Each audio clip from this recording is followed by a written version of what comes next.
Alright, welcome to chapter 4 of tennis injuries. In this chapter we'll be talking about the carpal tunnel syndrome and the ulnar nerve entrapment. Alright, so to start with, the ulnar nerve entrapment is basically the entrapment of the ulnar nerve between the bones.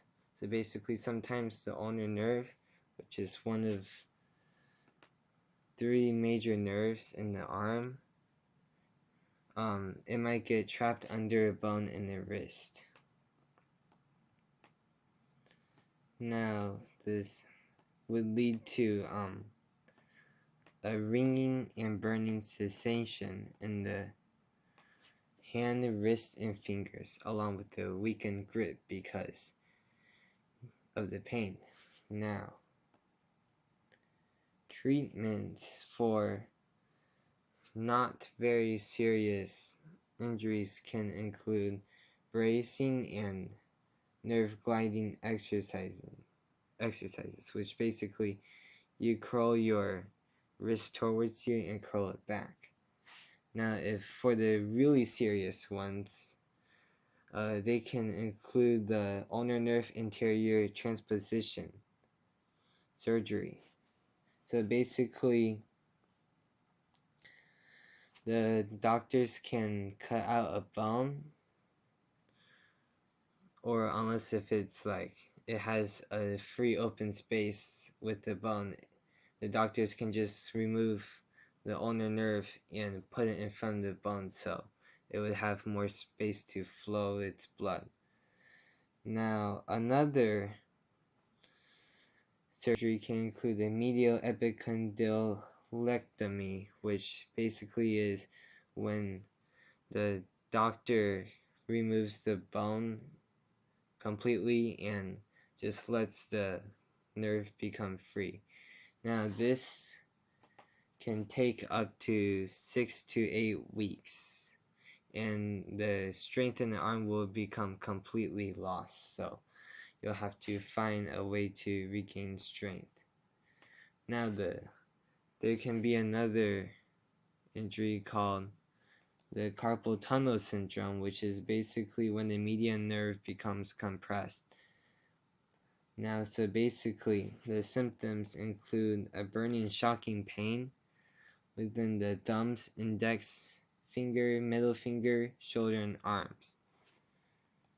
Now, the pain from this, it comes and goes. It doesn't stay there for forever, so that may be a problem. Now, doctors will try to diagnose you with carpal tunnel syndrome by using electrophysiological tests, which basically are tests that help determine the pressure inside a nerve.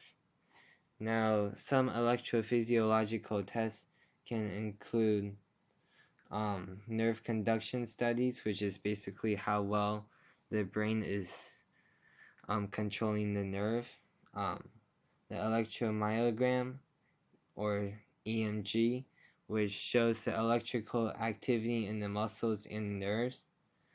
Ultrasound, which is basically a test using frequencies to see inside the body. X-rays to show the bones trapping the nerves, and the magnetic resonance image, or the MRI, which can identify tissues or soft objects. So basically identifying the nerve inside of it where it's trapped. Now, some treatments of this may include bracing the wrist or steroid injections, but for the really serious ones, they can include open carpal tunnel release, which is basically when the doctor cuts open the wrist and cuts open the bone to let the nerve have more space.